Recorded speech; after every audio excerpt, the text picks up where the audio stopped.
তো Facebook ID আপনি recovery করতে পারবেন। কোনো জিমেইল লাগবে না, কোনো পাসওয়ার্ড লাগবে না, কোনো মোবাইল নাম্বার লাগবে না।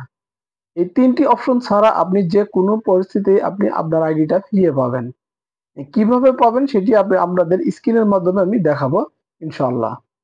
অবশ্যই যদি আমার ভিডিওটা ভালো লাগে অবশ্যই কোনো স্কিপ না করে, না টেনে অবশ্যই দেখতে থাকুন।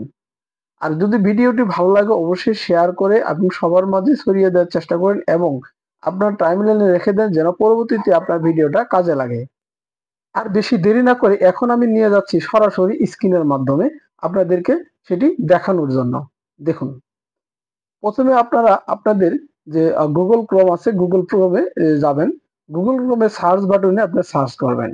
লিখবেন এখানে লিখবেন আপনি যে web.facebook.com সেটি লিখে আপনি সার্চ করবেন।